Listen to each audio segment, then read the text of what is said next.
Herbert George Wales বা এইচ.জি. ওয়েলসের নাম সাহিত্যের নানা ধারার মাঝেই উচ্চারিত হয়। 1866 সালে ইংল্যান্ডের কেন্টে জন্মগ্রহণ করা এই লেখকের প্রতিভা ছিল বহুমুখী। সামাজিক, ঐতিহাসিক, স্যাটায়ার ইত্যাদি নানা ধরনের লেখা লিখলেও এইচ.জি. ওয়েলসকে বলা হয় ফাদার অফ সায়েন্স ফিকশন। তার লেখা the time machine, the invisible man, the war of the worlds ইত্যাদি উপন্যাসগুলি আজও আমাদের কাছে এক বিস্ময়। আজ তাই আপনাদের জন্য পুরোর নিবেদন এইচ.জি. ওয়েলসের লেখা উপন্যাস ইনভিজিবল ম্যান।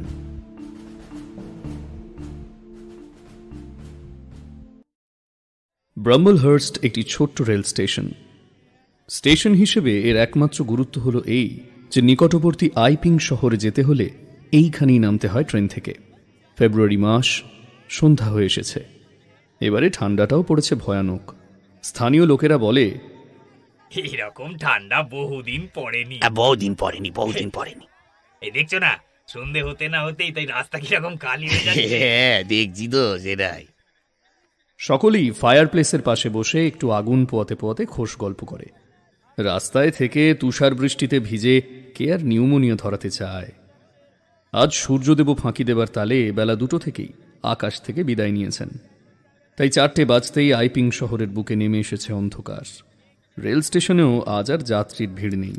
খালি মাস্টারমশাই নিজের ঘরে বসে খটাখট করে টেলিগ্রাফে সংবাদ আদান প্রদান করে চলেছেন। 6টার গাড়িটা আজ 1 ঘন্টা লেট করে 7টায় স্টেশনে এলো। ওয়াটারপ্রুফে গাটা ঢেকে সবুজ আলো দেখাবার জন্য অনিচ্ছা সত্ত্বেও মাস্টারকে ঘর থেকে বেরোতে হয়। তাকে বিস্মিত করে দিয়ে একটা লোক এই দুর্যোগেও এই ব্রাম্বলহার্স্ট স্টেশনেই নামল। ট্রেনটাকে যথারীতি আলো দেখিয়ে বিরক্তি মাখা মুখে বরফের ছাঁটে ভিজতে ভিজতে তিনি এগিয়ে এলেন তার দিকে। কাছে গিয়ে দেখেন লোকটা একটা অদ্ভুত পোশাকে সজ্জিত। মাথার টুপিটা কপাল অবধি টানা, সারা মুখখানা চোখ দুটো বাদ দিয়ে ব্যান্ডেজ করা, চোখে লাগানো নীল মোটা কাঁচের গগলস। ঠোঁটের উপরেও ব্যান্ডেজ করতে লোকটা ভোলেনি, কেবল নাকের ডগাটা উঁচু আর উজ্জ্বল দেখাচ্ছে সারা মুখের মধ্যে। পুরু দস্তানায় হাত দুটো ঢাকা। এছাড়া যথারীতি পোশাক আর ওয়াটারপ্রুফ তো আছেই। লোকটা টিকিটখানা এগিয়ে দিয়ে স্টেশন মাস্টারকে জিজ্ঞাসা করে, এই আইপিং শহরে ভালো হোটেল কোনটা? বিস্ময়ের ভাবটা কাটিয়ে নিয়ে মাস্টার বলেন, স্টেশন থেকে বেরিয়ে সোজা চৌড়া রাস্তাটা ধরে আধ মাইলটা গেলেই আপনি পাবেন মিসেস হলের হোটেল। সাইনবোর্ডে বড় বড় হরফে লেখা আছে কোচ অ্যান্ড হর্সেস, দেখতে পাবেন। সারা আইপিং শহরে এর জোড়া হোটেল আর নেই। আমার মালগুলো বোধহয় ব্রেক ভ্যান থেকে নামিয়ে দিয়ে গেছে। আজ দয়া করে এগুলো আপনি তুলিয়ে রাখার বন্দোবস্ত করুন। কাল হোটেল থেকে লোক পাঠিয়ে নিয়ে যাওয়ার ব্যবস্থা করব। উত্তরে মাস্টারমশাই কি একটা কথা বলতে যাচ্ছিলেন, কিন্তু উত্তরের প্রত্যাশায় লোকটি আর দাঁড়িয়ে নেই। সে ততক্ষণে রেলওয়ে ফটক পার হয়ে বড় রাস্তায় গিয়ে পড়েছে। খোলা মাঠের ভিতর দিয়ে লোকটি চলেছে আইপিং এর দিকে। দস্তানায় ঢাকা ডান হাতে ছোট্ট একটা কালো টিনের বাক্স। মাথার উপর ঝরছে বরফ কুচি, কানে এসে ঝাপটা লাগছে হাড় কাঁপানো হিমেল হাওয়ার। দেখতে দেখতে কাঁধ, বুক, পিঠ সাদা হয়ে গেল বরফে বরফে। বাক্সটার উপরেও জমে উঠল সাদা একটা আবরণ। এইভাবেই সে কোনো রকমে এসে ঢুকে পড়ল কোচ অ্যান্ড হর্সেস সরাইখানায়। বাক্সটা সশব্দে নামিয়ে দিয়ে সে হেঁকে উঠল, একটু আগুন কোথায় পাই? দয়া করে একটা ঘর আমায় দিন আর একটু আগুনের ব্যবস্থা করুন। মিসেস হলের হোটেল আজ সরগরম। প্রায় 5টার ভেতরেই ঠান্ডার বৃষ্টির জন্য সমস্ত নিয়মিত খদ্দের হোটেলে এসে জমেছে। ফায়ার প্লেসে আগুন জ্বলছে। খদ্দেররা সকলেই হোটেলের বসবার ঘরে বসে খোশ গল্পে মত্ত। পেয়ালার পর পেয়ালা কফি শেষ হচ্ছে। বর্মা সিগারের ধোঁয়ায় ঘর প্রায় অন্ধকার। এর সঙ্গেই মাঝে মাঝে ঘরের অপর দিক থেকে ভেসে আসছে পিয়ানোর টুংটাং মিষ্টি আওয়াজ। মিসেস হল একটা চেয়ারে বসে, যাতে তাঁর অতিথিদের কোনো অসুবিধে না হয় সেই দিকে দৃষ্টি রেখেছেন। হাতে তাঁর বোনার কাঠি, অবিরাম বুনে চলেছেন তিনি। কিন্তু নিজে মিসেস হল বেশ খুশি মনে এখন খোশ গল্পে যোগ দিতে পারছেন না। মনটা তাঁর বড়ই ব্যস্ত। সন্ধ্যা হয়ে গেল, মিস্টার হল এই দুর্যোগের দিনেও এখনও ফিরে আসেননি। এমন সময় দরজা ঠেলে ঘরে ঢুকল সেই অদ্ভুত পোশাক পরা লোকটা, আর সেই সঙ্গে বাইরের এক ঝলক ঠান্ডা হাওয়া। ঘরের সবার দৃষ্টি তার সেই অদ্ভুত পোশাকের ওপর। কিন্তু মিসেস হল পাকা হোটেলওয়ালি। খরিদ্দারদের পোশাক আশাক সম্পর্কে কৌতূহল প্রকাশ করা যে রীতি বিরুদ্ধ তা তার বিলক্ষণ জানা আছে। ওদিকে একবারের বেশি দুইবার তিনি দৃকপাত করলেন না। হাতের কাজটুকু নামিয়ে রেখে তিনি উঠে গেলেন আগন্তুকের কাছে এবং স্বাগত সম্ভাষণ জানিয়ে মিষ্ট স্বরে বললেন, আসুন, আপনি আমার সঙ্গে আসুন। বসার ঘরের উল্টো দিকে আর একখানা ছোট্ট কামরা।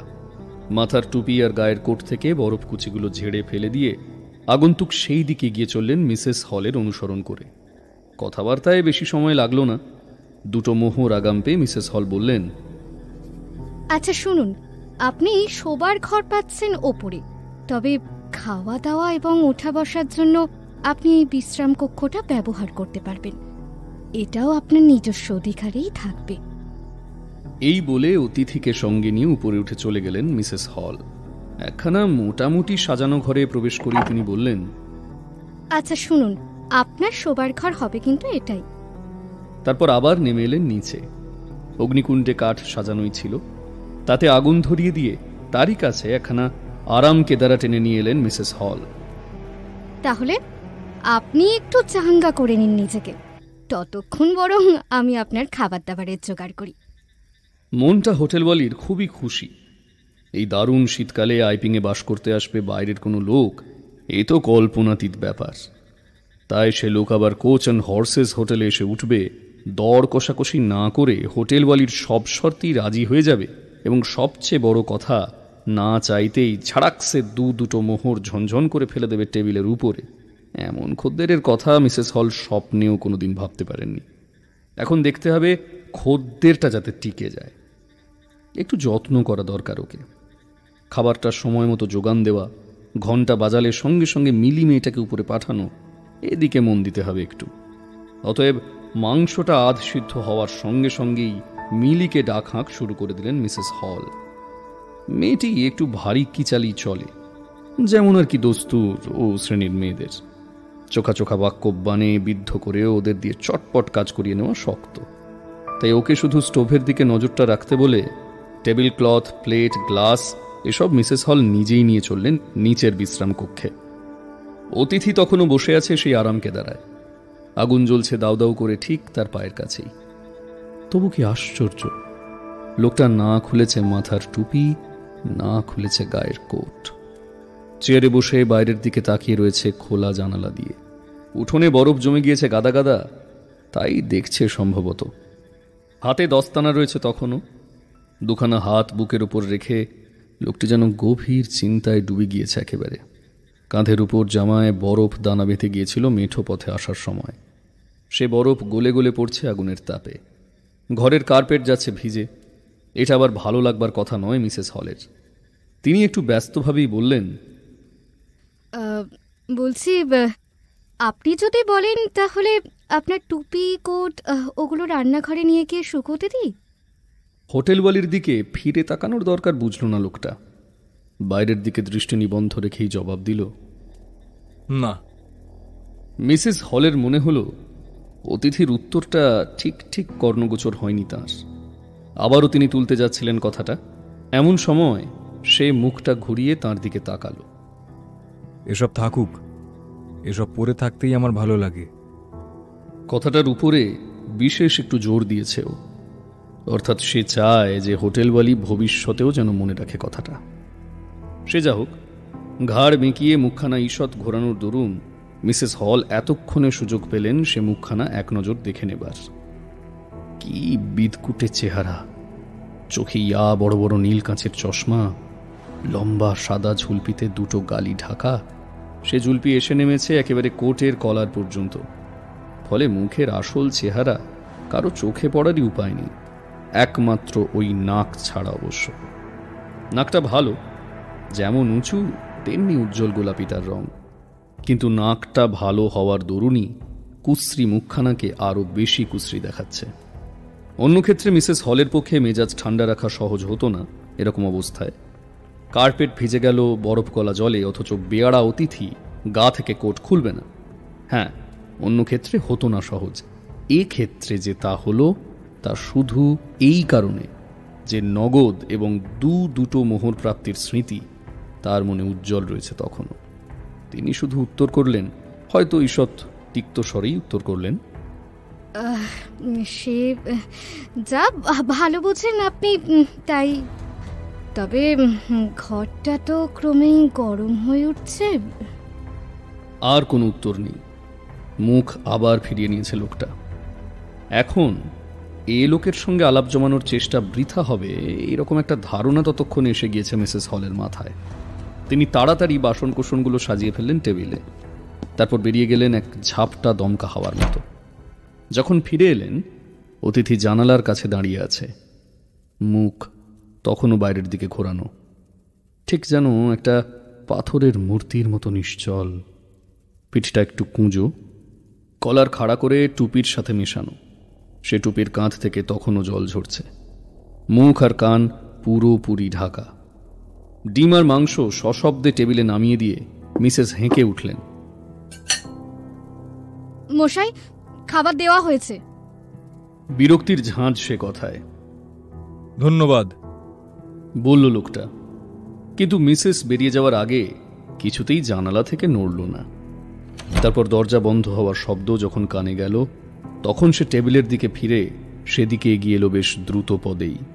রান্নাঘরের দিকে যেতে যেতে মিসেস শুনতে পাচ্ছেন এক ঘেঁ একটা শব্দ, চর্ক চর্ক চর্ক, মাটির ভিতরে দ্রুত হস্তে চামচ ঘোরালে যেমন হয়। উফ, ওই মেয়েটা না, তার মানে সত্যি মিলি বোধহয় এখনো সর্ষেটা বেটে শেষ করে উঠতে পারেনি। তিনি নিজে মাংসটা রেঁধেছেন, ডিমটা ভেজেছেন, টেবিলে চাদর পেতে সে সব প্লেটে প্লেটে সাজিয়েছেন। আর অপদার্থ ওই মেয়েটা সর্ষে বাটতে বসে বুড়ো হয়ে গেল। অথচ নতুন একটা খদ্দের এসেছে হোটেলে, কিছুদিন থাকবার মতলব নিয়ে এসেছে বলে মনে হয়। তার পাতে সর্ষে পড়তে দেরি হলে কি না অনর্থ হতে পারে। সর্ষের কাইটা সর্ষে দানিতে পুড়ে মিসেস পাত্রটা বসালেন একটা ট্রের উপরে। কালোর উপরে সোনালি কাজ করা মনোরম একখানা ট্রে, যা বিশেষ বিশেষ উপলক্ষ ছাড়া তাক থেকে কখনো পারেন না মিসেস। দরজায় দুই একটা থাপ্পড় মেরে তিনি ঢুকে পড়লেন ঘরে। ঢুকতে ঢুকতেই দেখতে পেলেন অতিথি সুট করে বসে পড়ল। সরে বসল কিছু একটা জিনিসকে আড়াল করবার জন্যই কি যেন একটা সাদা জিনিস চকিতের জন্য টেবিলের তলায় দেখতে পেলেন তিনি। তারপর তা বেমালুম অদৃশ্য। টেবিলে সশব্দে সর্ষে দানিটা নামিয়ে রাখলেন মিসেস। এতক্ষণে তার ঠাহর হলো যে টুপি কোট খুলে ফেলেছেন অতিথি, আর আগুনের ধারেই একখানা চেয়ারে মেলে দিয়েছেন শুকোবার জন্য। একজোড়া চপচপে ভিজে জুতো রেখেছে আগুন ঢাকনার উপরে। সর্বনাশ! ইস্পাতের ঢাকনার উপরে জল, মরচে পড়ে যাবে যে। মিসেস এবারে রীতিমতো দৃঢ় প্রতিজ্ঞ হয়ে এগিয়ে গেলেন ওই বস্তুগুলি দখল করবার জন্য। এখন বোধহয় আমি ওগুলো নিয়ে যেতে পারি, কি তাই তো? তার গলার সুরি আভাস দিল যে এবারে আর কোনো আপত্তি কানে তুলবেন না তিনি। টুপিটা থাকুক। একটা জড়ানো জড়ানো স্বর শোনা গেল এইবার। মুখটা ফিরিয়ে এবার মিসেস হল দেখলেন যে অতিথি মাথা তুলেছে আর বসে বসে স্থির দৃষ্টিতে তাকাচ্ছে তার দিকে। এমন ভয়ানক রকম বিস্ময়ের একটা চমক খেয়েছেন মিসেস হল যে এক মুহূর্ত মুখ দিয়ে কথাই বেরুল না তার। মুখের নিম্নাংশে একখানা সাদা তোয়ালে চাপা দিয়েছে অতিথি। এটা তার নিজেরই জিনিস, হোটেলের নয়। মুখের গহ্বর আর চোয়াল বিলকুল ঢাকা পড়েছে এতে।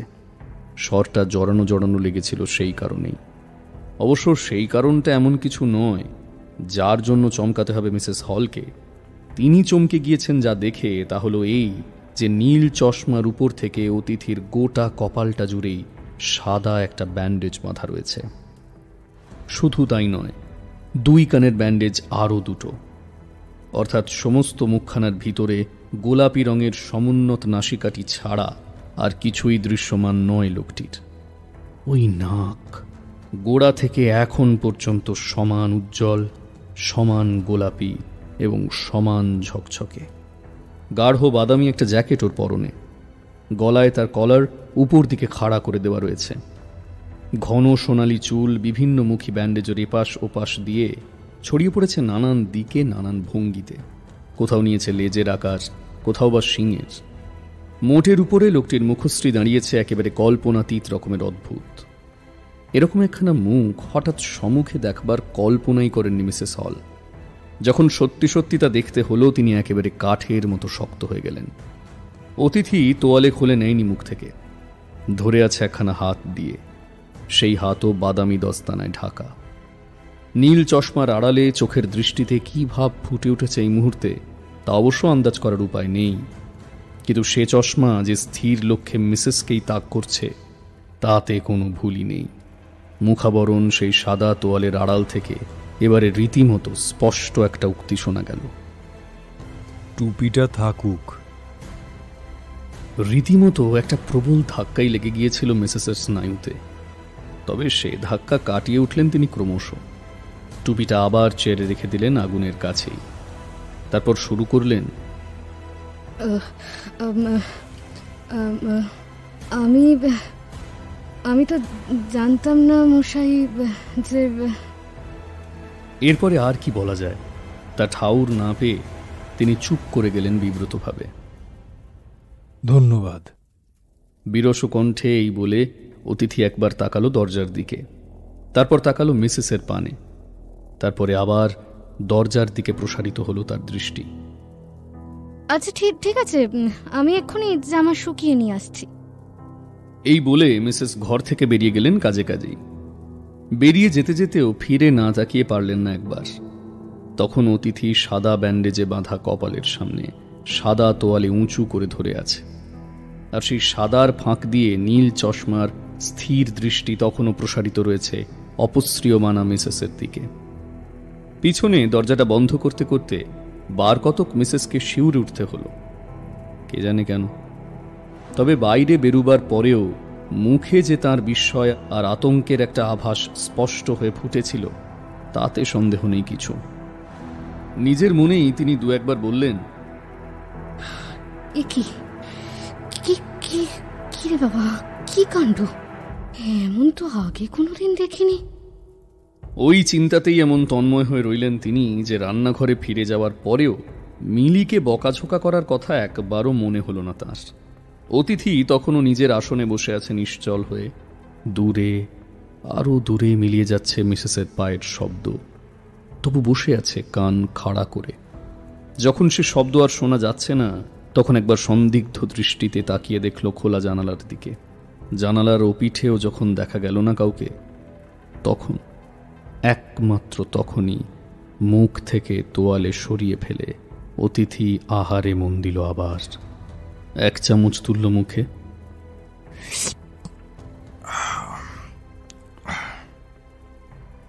তারপর আর এক চামচ,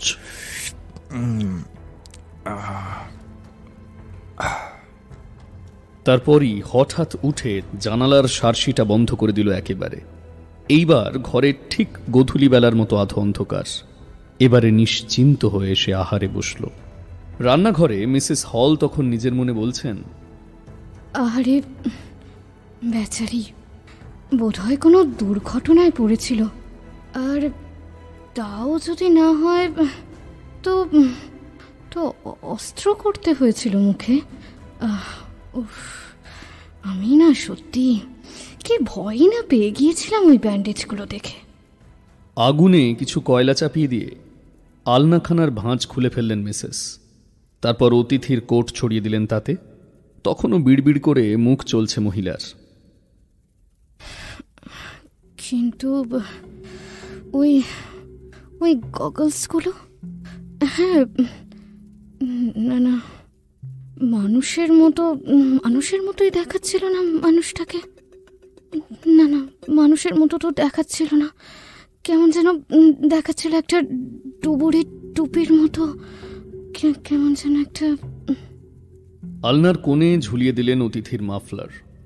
তারপর আবার চলল তাঁর স্বগতোক্তি। আমি না, মুখেও হয়তো অস্ত্র হয়েছিল, তা না হলে আর তোয়ালে চাপা কেন মুখে? রান্নাঘরে যে আর একটা করণীয় তার আছে তা এতক্ষণ খেয়ালই ছিল না মিসেস হলের। সেটা হলো দাসী মিলিকে শানিত ভাষায় বকুনি দেওয়া, নিয়মিত অবিশ্রান্ত বকুনি। সে কর্তব্য অসম্পন্ন রেখেই তিনি আবার বেরিয়ে যাচ্ছিলেন নতুন অতিথির উচ্ছিষ্ট বাসন কোসন তুলে আনবার জন্য। হঠাৎই ফিরে তাকালেন। মিলির কথা হঠাৎ মনে পড়ে যাওয়ার দরুন। আরে, তোর এখনো আলুর কষা ছাড়ানো হলো না? সত্যি? একটা হুঙ্কার বাধ্য হয়েই তাকে ছুঁড়ে মারতে হলো রান্নাঘরের ওদিক পানে, যেখানে সিদ্ধ আলুর গাদা সম্মুখে নিয়ে মিলি দিবা স্বপ্ন দেখছিল নিজের ভবিষ্যৎ গেরস্তালির সুখ সমৃদ্ধি সম্পর্কে। মনিবনির ধমক কানে যেতেই সে একটা আলু নিয়ে চাঁচতে শুরু করলো ছুরি দিয়ে। মনিবনি ওদিকে অতিথির খাবার ঘরে পৌঁছে দিয়েছেন ততক্ষণ। এক নজর অতিথির দিকে তাকিয়ে তার পূর্ব ধারণা বদ্ধমূল হয়ে গেল। নিশ্চয়ই কিছু একটা জখম আছে ওর চোয়ালে বা ঠোঁটে, তা নইলে চুরুট খাবার সময়ও কেউ ওইভাবে মুখটা তোয়ালে দিয়ে ঢেকে রাখে? হ্যাঁ, অন্য ক্ষেত্রে হয়তো মিসেস হলের মনে হতেও পারত যে কাপড়ের টুকরোটা মুখ থেকে খুলে ফেলার কথা খেয়ালই হয়নি ওর। কিন্তু শুধু ওই তোয়ালেটুকু তো নয়, সারা মুখেই তো কাপড় বাঁধা। তারপরে সিগার নিঃশেষ হয়ে এসেছে। কাপড়ে আগুন যাতে ধরে না যেতে পারে ঘন ঘন সে তাকিয়ে দেখছে সেদিকে। লোকটা বসে আছে এক কোণে, জানালার দিকে পিঠ করে। এবারে যখন কথা কইল, সে আগের তুলনায় বেশ মোলায়েম। কারণ অবশ্য আছে। আগে ছিল ক্ষুধার্ত, এখন সুখাদ্য ভোজনে উদর পরিতৃপ্ত। আগে ছিল বরফ জলে স্নান করে আসার দরুন শীতার্ত, এখন বহুক্ষণ ধরে আগুন পোয়ানোর ফলে আপাদমস্তক উষ্ণ এবং স্বচ্ছন্দ। চশমার সুবৃহৎ কাঁচের উপরে আগুনের লালচে আভা এসে পড়েছে। তার ঘোলাটে বিভীষিকাটা কেটে গিয়েছে অনেকখানি। এবার সে বলছে, বলছিলাম, ব্রাম্বেলহার্স্ট স্টেশনে কিছু মালপত্র পড়ে আছে আমার। ওগুলো আনানো যায় কেমন করে? ঠিক আছে, কাল আনিয়ে দেবো। কেমন? ব্যান্ডেজ বাঁধা মাথাটা একবার ঈষৎ পাশে হেলিয়ে ধন্যবাদই বুঝিয়ে জানালো অতিথি, কিন্তু সঙ্গে সঙ্গেই বলল, কাল আনিয়ে দেবেন? মানে আজ হয় না কোনো রকমে? এখানে কারো মাল বওয়া গাড়ি নেই? একবার যাবে আর নিয়ে আসবে। কতটুকুন আর পথ? কতক্ষণ লাগবে? কিন্তু মিসেস হল মোটেই আশ্বাস দিতে পারলেন না ও বিষয়ে। বলছি, আপনি ওই মাঠের পথটা দেখেছেন তো? বুঝতেই তো পারছেন কিরকম চড়াই। না মানে গাড়ির পক্ষে রাত্রিবেলায়, বিশেষ করে এমন বরফ বাতলার রাতে, কি বলুন তো, কেউ রাজি হবে না ঠিক মশাই, বুঝতেই তো পারছেন। জানেন তো, এই বছরেই তো হলো 2-4 মাস বেশিও হতে পারে। ওই চড়াই উঠতে গিয়ে একটা গাড়ি না একদম উল্টে গিয়েছিল জানেন। আবার একটা ভদ্রলোক ছিলেন গাড়িতে, কি আর বলবো, তিনি তো একদম মারাই গেলেন। আর তার কোচম্যান পর্যন্ত আর বাঁচতে পারলেন না জানেন। কি বলুন তো, দুর্ঘটনা ঘটতে তো 1 মিনিটও লাগে না। আপনি কি বলেন বলুন? তা দুর্ঘটনা ঘটে বই কি। এর বেশি কিছু আর বলল না লোকটা। দুর্ঘটনার কথা তুলে অতিথির নিজস্ব দুর্ঘটনার ইতিহাস টেনে বার করার কোনো গূঢ় অভিসন্ধি যদি মিসেসের থেকে থাকে, বিলকুল তা মাঠে মারা গেল। তবে হ্যাঁ, নাছোড়বান্দা মানুষ ওই মিসেস হল, কথা তিনি চালিয়েই চললেন। যদি শেষ পর্যন্ত টোপ গিলেই বসে ওই অগাধ জলের মাছ। তা যা বলেছেন, ঘটে তো দুর্ঘটনা। মানে দুর্ঘটনা যখন নামটা যখন তখনই ঘটে, ঘটতে তো আর 1 মিনিট লাগে না। কিন্তু সারতে না, মানে ভাবুন, একটা অঙ্গহানি ঘটলে তা সারতে কতদিন সময় লাগবে। মানে কতদিন যে লাগবে তার কে বলতে পারে বলুন। ধরুন না, এই আমার বোনপোর কথাই ধরুন। টম ছেলেটা হাতটা পুরো কেটেই ফেললো। নিজের কাস্তের কোপ লেগেই তো এরকম ঘটনা ঘটলো। খড় কাটতে গিয়েছিল জানেন, খেলো হোঁচট আর লেগে গেল কাস্তে। তারপর আর কি, 3 মাস হাতখানা বেঁধেই রাখতে হলো। আপনি কি কথা বিশ্বাস করবেন? সেই থেকে কাস্তের নাম শুনলেই আমি কি ভীষণ ভয় পাই। খুবই স্বাভাবিক। হ্যাঁ, মানে জানেন, এত খারাপ অবস্থা হয়েছিল না মানে টমের হাতের। হ্যাঁ, মানে এক সময় তো আমরা ভেবেছিলাম হাতে অস্ত্র করতে হবে। হঠাৎই খট খট শব্দ একটা। কিসের শব্দ এটা? ঠাউর করে করে মিসেস হল মালুম পেলেন এটা তাঁর অতিথির হাসির শব্দ।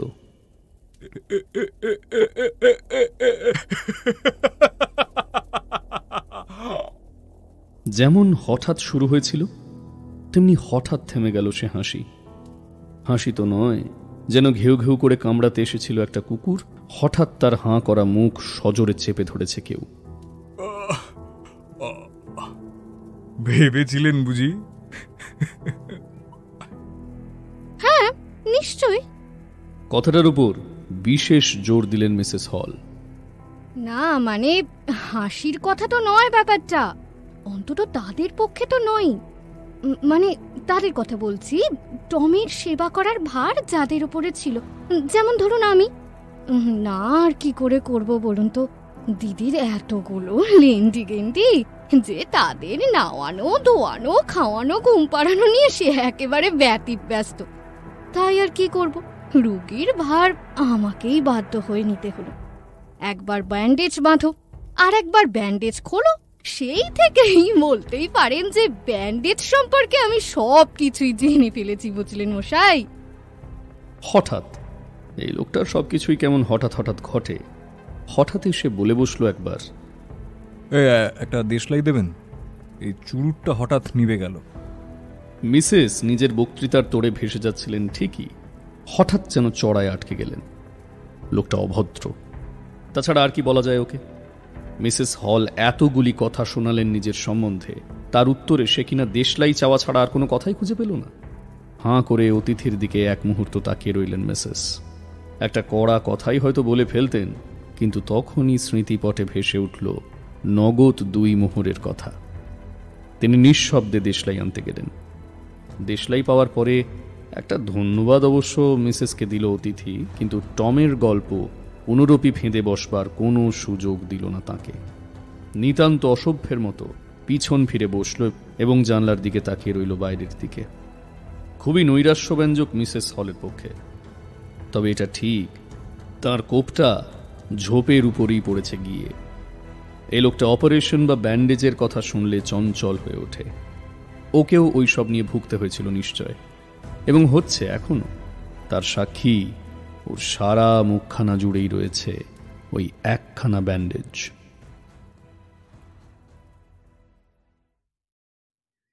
দুর্যোগের রাত শেষ হলো। সকালবেলায় সূর্যদেব সারা আইপিং শহরের উপরে তাঁর সোনালি আলো ছড়িয়ে দিলেন। মেঘ কেটে গেছে, আর এটা দেখে সকলেই খুশি হয়ে উঠেছে। মিসেস হল রেল স্টেশনে লোক পাঠিয়ে তাঁর নবাগত অতিথির মালগুলো হোটেলে আনিয়ে নিয়েছেন। মালের মধ্যে 2টো পোর্টম্যান্টো আর 2টো বড় বড় কাঠের প্যাকিং বাক্স। প্যাকিং বাক্স দুটোর গায়ে খড় লেগে আছে, তাতেই মনে হয় প্যাকিং বাক্স দুটো কাঁচের শিশি বোতলে ভর্তি। মাল এসে গেছে খবর পেয়ে আগন্তুক সিঁড়ি বেয়ে নিচে নেমে এসেছেন এবং কুলিদের বলেছেন, এই শোনো। জি হুজুর। বাক্স দুটো খুলে ভিতরের মাল সবই ওই আমার বিশ্রাম কক্ষে রেখে দিয়েছো। জি হুজুর। যথাযথ নির্দেশ দিয়ে তিনি আবার দোতলায় উঠে যাওয়ার জন্য প্রস্তুত হয়েছেন। ঠিক সেই সময় সঙ্গে কুকুর নিয়ে সেখানে এসে পৌঁছলেন মিস্টার ফরেনসাইট, মিসেস হলের নিকটতম প্রতিবেশিনী। এ হোটেলে তাঁর কুকুরটা নিত্যই তো আসে যায়, আজ কিন্তু হঠাৎ সে একটা কাণ্ড বাঁধিয়ে বসল। মনিবের হাত থেকে এক ঝটকায় চেনটাকে ছাড়িয়ে নিয়ে সে সোজা গিয়ে সেই অদ্ভুত পোশাক পরা লোকটার পা কামড়ে ধরল।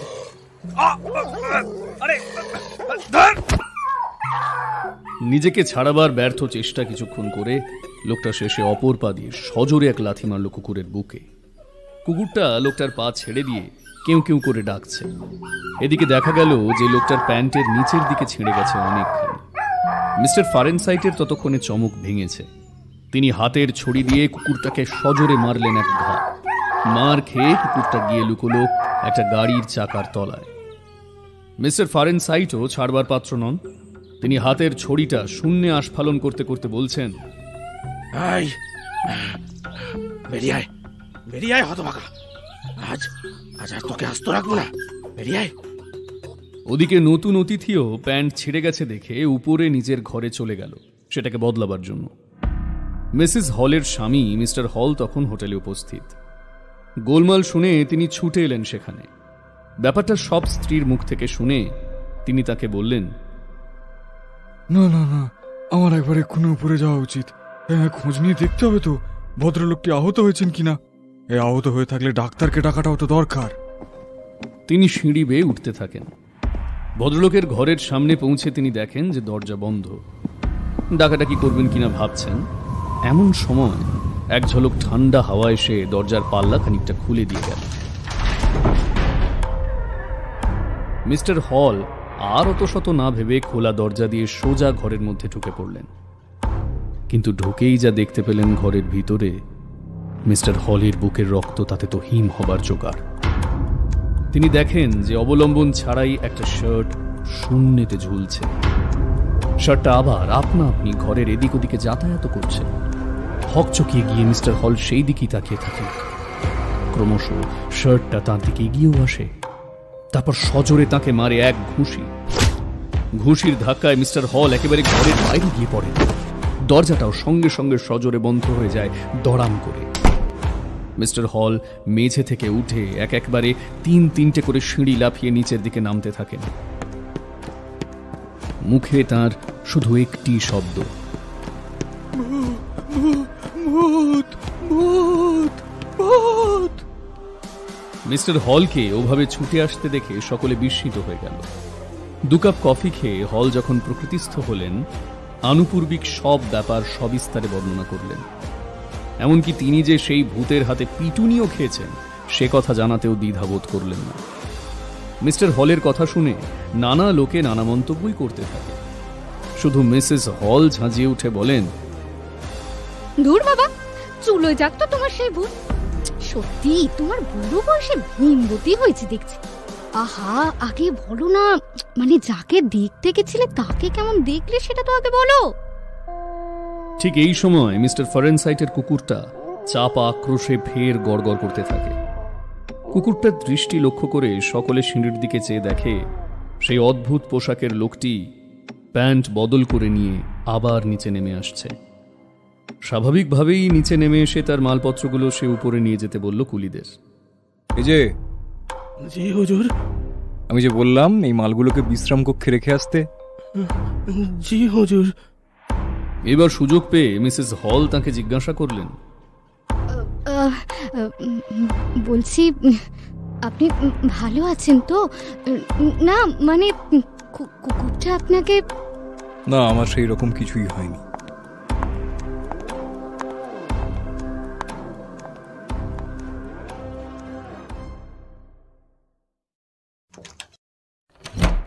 খানিক পরেই অতিথির প্রাতরাশ নিয়ে ঘরে ঢুকলেন মিসেস হল।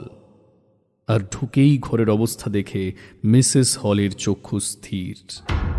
সারা ঘরের মেঝে খড়কুটোয় ভর্তি, বোতলে বোতলে ছয়লাভ। টেবিলের উপর খাবারটা রাখার মতো জায়গা নেই। সেখানে সাজানো রয়েছে ছোট বড় আকারের নানা সাইজের শিশি বোতল। টেবিলটা পরিষ্কার করে একপাশে খাবার রেখে মিসেস হল বললেন, ইস, ঘরটা কি নোংরা হয়েছে।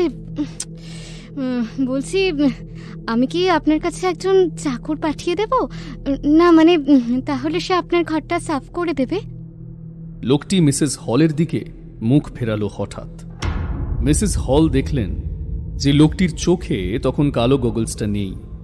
আর নেই বলেই মিসেস হলের নজরে পড়ল এক আজগুবি ব্যাপার। ভদ্রলোকের চোখ কই?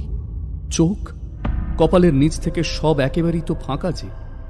মিসেস হলের সেই বিস্মিত ভাব লক্ষ্য করেই লোকটি সচেতন হয়ে উঠল যে চোখে তার চশমা নেই। অমনি তাড়াতাড়ি গগলসটা পরে নিয়ে বেশ রুক্ষভাবেই সে জবাব দিল, এই আপনাকে তো কালই বলেছি যে আমার অনুমতি না নিয়ে কেউ যেন আমার ঘরে না ঢোকে। মিসেস হলও দমবার পাত্রী নন। তিনি বেশ একটু ঝাঁঝিয়েই জবাব দেন, তা অনুমতি তো চাওয়া হয়েছিল আপনার কাছ থেকে। আপনি যদি শুনতে না পান সেটাও কি আমার দোষ নাকি? শুনুন, আপনি চাইলে ঘর বন্ধ করে রাখতেই পারেন। আর একটা কথা শুনুন, আমার হোটেলে না এইরকম নোংরা ভাবে কেউ থাকে সেটা আমি মোটেই পছন্দ করি না। তা আপনার যদি না পোষায়? না না, ঠিক তা নয়। তবে এবার থেকে আমি ঘরের দরজা বন্ধ করেই রাখবো। আর অপরিষ্কারের কথা বলছেন। আপনার ঘরের যদি কোনো ক্ষতি হয়ে থাকে মনে করেন, তাহলে আপনি পরিষ্কার করানোর খরচটা বিল করতে পারেন। বেশ, তা বলুন কত বিল করব? 1 সিলিং। আশা করি ওতেই হবে। আচ্ছা, এবার আমায় একটু কাজ করতে দিন। মিসেস হল ঘর থেকে বেরিয়ে আসার সঙ্গে সঙ্গেই ভেতর থেকে দরজাটা বন্ধ হয়ে গেল। বিকেলের দিকে মিসেস হল সেই ভদ্রলোকেরই ঘরের সামনে দিয়ে যেতে গিয়ে কাঁচের বোতল ভাঙার আওয়াজ শুনে দাঁড়িয়ে পড়লেন।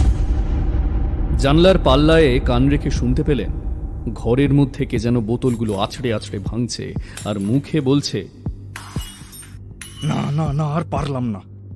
এর জন্য চাই ধৈর্য, কিন্তু সে ধৈর্য আমার কই? অথচ এখন আমাকে এর হাত থেকে রক্ষাই বা করবে কে?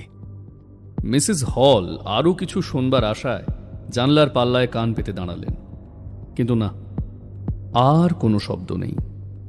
আর ঠিক সেই সময় সিঁড়িতে কার পায়ের আওয়াজ শুনে অনিচ্ছা সত্ত্বেও তাঁকে সে জায়গা ছেড়ে চলে যেতে হলো। বিকেলে চা নিয়ে ঘরে ঢুকে মিসেস হল দেখেন যে সকালের খড় পরিষ্কার করানোর পরে এখন আবার কাঁচের টুকরোয় ঘরটা ভর্তি। বিরক্ত হয়ে মিসেস হল বললেন, আশ্চর্য, আপনি তো দেখছি ভয়ানক লোক। সকালে দেখলাম ঘরটা খড়েতে ভরা ছিল, আর এখন দেখছি খড়ের জায়গা নিয়েছে কাঁচের গুঁড়ো। দেখুন, এরকম করলে কিন্তু আমি বলতে বাধ্য হচ্ছি যে আমি নিরুপায়। ঘরের যদি কোনো ক্ষতি হয়ে থাকে তাহলে আপনি আবারও বিল করতে পারেন। শুনুন, কথাটা কিন্তু বিল করা নিয়ে হচ্ছে না। দেখুন, ব্যাপারটা একটা উচিত অনুচিতের কথা। তারপরই ঘর থেকে বেরিয়ে গেলেন মিসেস হল নিজের মনেই গজগজ করতে করতে।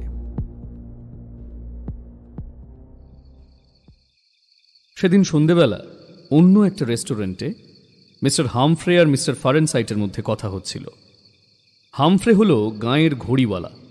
ঘড়ি মেরামতের অজুহাতে নতুন অতিথির ঘরে ঢুকে আলাপ জমাতে গিয়েছিল। বলতে গেলে দূর দূর করেই তাকে ঘর থেকে বার করে দিয়েছিল অতিথি। সেই থেকে ওর ওপর প্রচণ্ড রাগ হ্যামফ্রের। ফারেনসাইট বলছে, আমার মনে হয় লোকটার গায়ের রং কাফরিদের মতো মিশমিশে কালো। কি করে বুঝলে? আরে বাবা, আজ সকালে কুকুরটা যখন ওকে কামড়ে ধরে তখন ওর প্যান্টটা অনেকখানি ছিঁড়ে গিয়েছিল। ফলে আমি সেই ছেঁড়া দিয়ে ওর প্যান্টের ভেতরে এক নজরে দেখতে পেয়েছিলাম। হ্যাঁ গো, দেখি যে সেখানে অন্ধকারের মতোই কালো রং জমাট বেঁধে রয়েছে। আমার মনে হয় যে লোকটা 5 মিশালি রঙের মানুষ, বুঝলে? নাকটা না সাদা, হ্যাঁ, গায়ের আর সব জায়গায় সব কালো। চায়ের পেয়ালাটা শেষ হয়ে গিয়েছিল, তাই একটা সিগার ধরিয়ে হ্যামফ্রে বলে,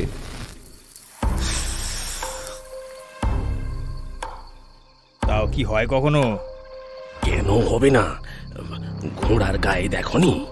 কোথাও লাল রং, কোথাও সাদা, কোথাও বা কালো কালো ছোপ।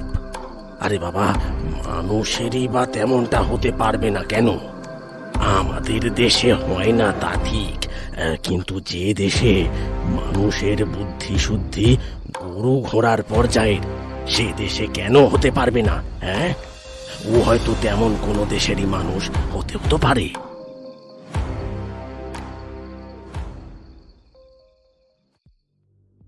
কোচ অ্যান্ড হর্সেস হোটেলে সুখে দুঃখে দিন কাটতে থাকলো নবাগত অতিথির। মিসেস হলের সঙ্গে সংঘাত বাঁধে হয়তো মাঝে মাঝে, কিন্তু তাতে বেচারির কাজকর্মে ব্যাঘাত তেমন কিছু হয় না। আর ভাব দেখে তো মনে হয় যে কাজটা নিরুপদ্রবে করে যেতে পারলেই লোকটা খুশি। কি কাজ তার! বাইরের লোকের বুঝবার কোনো উপায় নেই। ঘরের দরজা বন্ধ করে নিবিষ্ট মনে সে কি করে যাচ্ছে সারাদিন একমাত্র সেই জানে। মিসেস হলি একমাত্র ব্যক্তি প্রয়োজন মতো ঘরে ঢুকবার অনুমতি যারা আছে। সেই অনুমতির সুযোগ নিয়ে দিনে 3-4 বার তিনি যাচ্ছেন বটে ঘরের ভিতর, কিন্তু প্রয়োজনের অতিরিক্ত 1 সেকেন্ডও তাঁর সেখানে দেরি করবার উপায় নেই। দেরি করলেই এমন অর্থব্যঞ্জক দৃষ্টিতে অতিথি তাঁর দিকে চাইতে থাকে যাতে তিনি রীতিমতো অপমানিত বোধ করেন। পালিয়ে আসতে বাধ্য হন ক্ষিপ্রপদে। তবু স্বল্প অবসরের ভিতরেই তিনি লক্ষ্য করেছেন যে অতিথিটার কাজ যা কিছু তা তার ঘরের ওই 1000 গন্ডা বোতল আর শিশি নিয়ে। কোনো বোতল খালি নয়, কিছু না কিছু জিনিস তাতে আছেই আছে। সেটা তরলও হতে পারে, গুঁড়োও হতে পারে, দানা বাঁধাও হওয়ার আটক নেই। শিশি বোতলগুলো যেমন হরেক রকমের, তাদের ভিতরকার বস্তুও তেমনি। কোনো বোতল নীল, কোনোটা সাদা, কোনোটা গোল, কোনোটা চ্যাপ্টা, কোনোটা লম্বা, কোনোটা বেঁটে, কোনোটার মুখ কর্ক দিয়ে আঁটা, কোনোটা কাঁচের ছিপি দিয়ে, কোনোটা আবার কাঠের ঢাকনা দিয়ে। শিশি বোতল ছাড়াও কাঁচের সামগ্রী আর এক জাতীয় আছেও ঘরে। সেসব হলো যন্ত্রপাতি, নল, মেজর গ্লাস, টেস্ট টিউব ইত্যাদি। আর আছে ছোট্ট একটি দাঁড়িপাল্লা। মিসেস হল যখনই যান ও ঘরে, দেখতে পান যে তার অতিথি এই সবই নাড়াচাড়া করছে আপন মনে। হয়তো 3টে বোতলের খানিক খানিক জিনিস টিউবে ভরে একসাথে জাল দিচ্ছে স্পিরিট ল্যাম্পে, নয়তো লম্বা একটা চোঙ চোখে দিয়ে তারই ভিতর দিয়ে পর্যবেক্ষণ করছে সাদা বা সবুজ রঙের কোনো একটা চূর্ণ বা আরক। মাঝে মাঝে ওইসব কাঁচের জিনিস ভাঙছে ও ঝনঝন করে। তখন আবার এক প্রস্থ বাদ প্রতিবাদ। বিলে তুলে দাও, বিলে তুলে দাও, ঢালাও হুকুম অতিথির। ইতিমধ্যে কি জানি কেমন করে যেন একটা গুজব রটে গিয়েছে আইপিংয়ে। মিসেস হলের কানেও এসেছে তা। সে গুজব আর কিছু নয়, লোকটা নাকি ফেরারি আসামি, মারাত্মক কোনো অপরাধ করে ফেলেছিল, তাই পুলিশের ভয়ে ছদ্মবেশ ধারণ করে লুকিয়ে আছে এই অজ পাড়াগাঁয়ে। ওই মুখময় ব্যান্ডেজ, ওই চোখ ঢাকা গগলস, ওসব স্রেফ ছদ্মবেশ আর কিছুই নয়। শিশি বোতল ও একটা ভড়ং মাত্র। আমি গবেষক, এই কথা বলে অনুসন্ধিৎসুদের ধাপ্পা দেওয়ার চেষ্টা। ঠিক, ফেরারি আসামি নিশ্চয় লোকটা। এখন করবার মতো কাজ একটাই আছে, পুলিশের কাছে গিয়ে খবর দেওয়া যে মারাত্মক একটা অপরাধী ব্যান্ডেজ গগলস জুলপিতে আত্মগোপন করে আইপিংয়ে এসে বসবাস করছে গবেষক বলে আত্মপরিচয় দিয়ে। হ্যাঁ, যাওয়াই উচিত পুলিশের কাছে। তবে কথা এই, পুলিশ যদি জিজ্ঞাসা করে যে লোকটির বিরুদ্ধে অভিযোগ কি আছে, ব্যান্ডেজ, গগলস, জুলপি এদের মধ্যে কোনোটি নিষিদ্ধ বস্তুর পর্যায়ে পড়ে না, সুতরাং সেগুলি ধারণ করেছে বলেই যে ওকে দস্যু, তস্কর, নরহস্তা বলে ধারণা করতে হবে এমন কি কথা? থানায় যাওয়া হঠকারিতা হবে, যতক্ষণ না সুনির্দিষ্ট কোনো অপরাধের সঙ্গে জড়িত করা যাচ্ছে লোকটাকে। কিসের সঙ্গে যায় জড়িত করা? যতদূর জানা আছে, নিকটে বা দূরে গত কয়েক মাসের মধ্যেও খুন খারাপি হয়নি কিছু। তবে কোন দোষে ওকে দায়ী করা যায়? অনেক মস্তিষ্ক চালনা সত্ত্বেও এ প্রশ্নের কোনো সন্তোষজনক সমাধানে পৌঁছতে পারলেন না গ্রামবাসীরা, পুলিশের কাছে গেলও না কেউ। অতএব নির্বিঘ্নেই নিরিবিলি ঘরে শিশি বোতল নাড়াচাড়া করে যাচ্ছে আগন্তুক। মিসেস হল মনে মনে তার উপর যতই অসন্তুষ্ট হন না কেন, তাকে উত্ত্যক্ত করতে একেবারে নারাজ। কারণ হপ্তা হপ্তা বিল মিটিয়ে যাচ্ছে ও, নগদ পয়সার এমন খদ্দেরকে কি আর চটানো চলে? সুতরাং কোনো গুজবে বিচলিত হন না মিসেস হল। হল কোনো নালিশ কানে তোলেন না, কিন্তু আগন্তুকের সেই নগদ কারবারের দুর্ভেদ্য কবজ একদিন চিড় খেল। একদিন বিল পেয়েই মুখ কাঁচুমাচু করে সে বলতে বাধ্য হল, দেখুন মিসেস হল, আমি খুবই দুঃখিত, এই বিলটা পেতে আপনার কয়েকদিন দেরি হবে। আমার কিছু অর্থ 2-1 দিনের ভিতর এসে পৌঁছবার কথা, যতক্ষণ সেটা না পাচ্ছি আপনাকে অপেক্ষা করতে হচ্ছে। এতদিন যে নিয়মিত বিল মিটিয়ে যাচ্ছে, অপেক্ষা করবার জন্য তার সর্বপ্রথম অনুরোধটা কোনো পাওনাদারি অগ্রাহ্য করতে পারে না। মিসেস হলও তা পারলেন না। মুখখানা তার কালো হয়ে এলো অবশ্য, তবে হোটেলওয়ালা সুলভ বাক্যবান প্রয়োগ থেকে তাকে নিরস্ত থাকতেই হলো ভদ্রতার খাতিরে। তা নিরস্ত তিনি রইলেন তখনকার মতো, কিন্তু নতুন খদ্দেরের পক্ষ নিয়ে ওকালতি করার উৎসাহ তার আর রইল না এখন। ওর আকৃতি, প্রকৃতি, পেশা ও পূর্ব কথা নিয়ে ইতিপূর্বে যখনই বিরূপ সমালোচনা হয়েছে তার উপস্থিতিতে, মিসেস হল নিজে থেকেই অস্ত্র ধারণ করেছেন ওর সপক্ষে। ব্যান্ডেজ? তা গবেষক লোক বিস্ফোরক নিয়ে ঘাঁটাঘাঁটি করে, কখন হয়তো দপ করে আগুন টাগুন জ্বলে উঠে মুখটা ঝলসে পুড়ে গিয়েছে। দেখো, তার জন্য তো ভদ্রলোকের ওপরে আমাদের সহানুভূতি আর শ্রদ্ধা পোষণ করা উচিত। তা নয় তোমরা শুধু শুধু ব্যান্ডেজের কদর্থ করছো। শোনো, এটা কিন্তু মানুষের কাজ নয়। এইরকম সব চোখা চোখা বাক্যবান তিনি ইতিপূর্বে নিক্ষেপ করেছেন হ্যামফ্রে, ফরেনসাইট, কাস প্রভৃতি নিন্দুকের বিরুদ্ধে। ইদানিং মানে বিল বকেয়া পড়ার পরে তেমনটা আর তিনি করছেন না। তারই শৈথিল্য অচিরেই দৃষ্টিগোচর হল বিরুদ্ধবাদীদের। তারা দ্বিগুণ বিক্রমে ঝাঁপিয়ে পড়ল অবাঞ্ছিত ছদ্মবেশী লোকটার সঙ্গে প্রত্যক্ষ এবং পরোক্ষ সংগ্রামে। এবারে সৈন্যাপত্যে অভিষিক্ত হলেন মিস্টার কাস। আইপিংয়ের একমাত্র ওষুধের দোকানের তিনিই মালিক। কোচ অ্যান্ড হর্সেস হোটেলের বিতর্কমূলক অতিথিটিও শিশি বোতল নিয়ে নাড়াচাড়া করে। এই কথা শুনে অবধি তিনি তাকে সম্ভাব্য প্রতিদ্বন্দ্বী বলে বিবেচনা করতে শুরু করেছেন। এই লোকের ছদ্মবেশ উদ্ঘাটন করে দেওয়া সামাজিক কর্তব্য বলেই মনে করছেন তিনি। আমিও ডেরায় গিয়ে হানা দিচ্ছি, দেখ না, তালা বন্ধ করে রাখলেও আমাকে রুখতে পারবে না, দেখে নিও। আর একবার মুখোমুখি ওকে দেখতে পাই যদি, ওর নাড়ির কথা টের পেয়ে যাব আমি। মিসেস হল তার সংকল্পে বাধা দিলেন না, কেবল সতর্ক করে দিলেন। শুনুন, বড় বদরাগী লোক, কিন্তু তুমি একটু হুঁশিয়ার থেকো, বুঝলে? যখন তখন শিশি বোতল ছুঁড়ে ফেলছে, মানে মেঝেতেই, আমি দেখলাম তো। দেখো, যেমন করেই হোক মেজাজটা বিগড়ে গেলে কিন্তু আর রক্ষে নেই, তাই বলছি হুঁশিয়ার থেকো। তোমাকেই যদি একটা বোতল ছুঁড়ে মারে না, তুমি তো খুন হয়ে যাবে। আমাকে বোতল ছুঁড়ে মারবে? এমন বান্দা তো আমি দেখিনি কোনোদিন। বলে কাস মশাই প্রস্তুত হলেন শত্রুর উপরে চড়াও হওয়ার জন্য। একটা উপলক্ষ অবশ্য চাই, যাতে আলাপ জমাবার চেষ্টা করা যায়। একটুখানি মস্তিষ্ক চালনা করতেই ফোন দিয়ে একটা মাথা এলো। স্থানীয় হাসপাতালটা ছোট, নার্স সেখানে নেই, এবং স্থানীয় লোকেরা নার্সের অভাবে যত কষ্টই পাক, স্বাস্থ্য বিভাগের কর্তা ব্যক্তিরা এখানে একটা নার্স পাঠাতে একেবারে নারাজ। এই অবস্থায় জনসাধারণ মতলব করেছে যে চাঁদা তুলেই একটা নার্সের মাইনে তারা জুগিয়ে যাবে ফি মাসে। নার্স তহবিল একটা আনুষ্ঠানিকভাবে খোলাও হয়েছে আইপিংয়ে। এখন কাস লোকটি হলেন ওষুধের দোকানদার, জনসাধারণের স্বাস্থ্যের বেসরকারি তত্ত্বাবধায়কই একরকম বলা যায় তাঁকে। এই হিসেবে নার্স তহবিলের উল্লেখযোগ্য পৃষ্ঠপোষকদের তালিকায় যার নাম উঠেছে তিনি হলেন মিস্টার কাস। ভালোই হয়েছে, ওই তহবিলের চাঁদার খাতা হাতে নিয়ে কাস এবার যেতে পারবেন ওই লোকটার কাছে। নিজের কোনো প্রয়োজন তো নয়, সর্বসাধারণের হিতকল্পে চাঁদা চাইবার অধিকার তো সকলেরই আছে। যারা চাইতে যাবে তাদের হেনস্থা করার দুঃসাহস তো কারো থাকা উচিত নয়। একটা ব্যাপারে কিন্তু মিসেস হল নিতান্ত বোকা বনে গেলেন মিস্টার কাসের কাছে। কাস জিজ্ঞাসা করলেন, আলাপ তো করতে যাচ্ছি, কিন্তু লোকটার নাম কি? নাম জানা থাকলে এসব ক্ষেত্রে সুবিধা হয় অনেক। নাম? মিসেস হলকে ঢোক গিলতে হলো। একবার নয়, অনেকবার।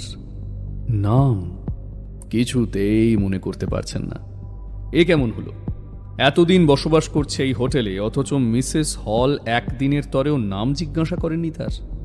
লোকটা, ভদ্রলোকটি, ওই নতুন অতিথি ইত্যাদি উপাধিতেই তাকে অভিহিত করা হয়েছে যাবৎ। বিরক্ত হয়ে কাস শেষকালে বললেন, ঠিক আছে, আমি জেনে নেব এবং বলে যাব আপনাকে। নিচের ঘরেই বসেছিল আগন্তুক। দরজায় গোটাকতক টোকা দিয়ে তারপরই কাস প্রবেশ করলেন ঘরে। প্রবেশ করতে গিয়েই তার কিন্তু মনে হলো যে ভিতর থেকে একটা ক্রুদ্ধ অভিশাপ বর্ষিত হচ্ছে তার উদ্দেশ্যে। ক্ষমা করবেন, এই অনধিকার প্রবেশের দরুন। বলতে বলতে ঘরে ঢুকছেন কাস। দরজা বন্ধ হয়ে গেল তার ওই কথার পরই। মিসেস হল সঙ্গেই আসছিলেন এতক্ষণ। এইবার তিনি বাইরে পড়ে গেলেন। বাইরে পড়েও কিন্তু তিনি স্থান ত্যাগ করলেন না। দরজায় কান রেখে ভিতরের কথাবার্তা শোনবার চেষ্টা করতে লাগলেন। শোনা যাচ্ছে বই কি, কোনো কথাই স্পষ্ট শোনা যাচ্ছে না বটে, কিন্তু একটা অস্পষ্ট গুঞ্জন ঠিকই ভেসে আসছে দরজা ভেদ করে। তারপর হঠাৎ কে যেন বিস্ময়ে চেঁচিয়ে উঠল একবার। কারা যেন দৌড়াদৌড়ি শুরু করলো ঘরের মধ্যে।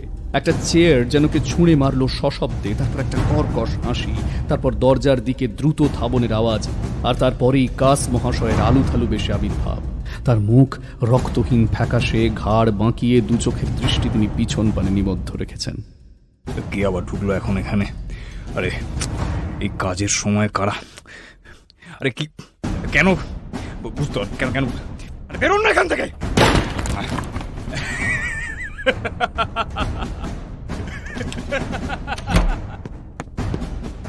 ঘর থেকে বেরিয়ে দরজাটা বন্ধ করার চেষ্টা আর করলেন না কাস। ওটা খুলে রেখেই হল ঘর পেরিয়ে গেলেন দ্রুত পদক্ষেপে। তারপর মিসেস হলের দিকে একবারও না তাকিয়ে তিনি সিঁড়ি ভেঙে রাস্তায় গিয়ে পড়লেন এবং বলতে গেলে ছুটতেই শুরু করলেন রাস্তা ধরে।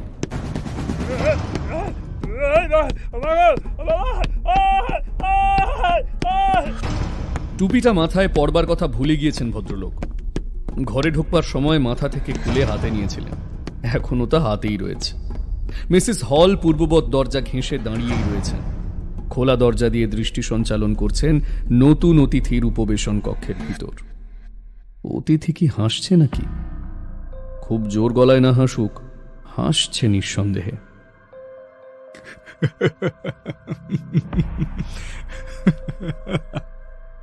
তারপর সে উঠে এলো দরজার কাছে, সশব্দে বন্ধ করে দিল দরজা।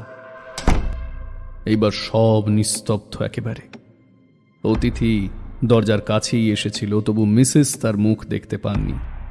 আর কাস, তিনি সোজা চলেছেন রাস্তা ধরে গ্রাম প্রান্তে বান্টিং মশাইয়ের বাড়ি। বান্টিং হলেন গ্রামের যাজক পাদ্রী সাহেব।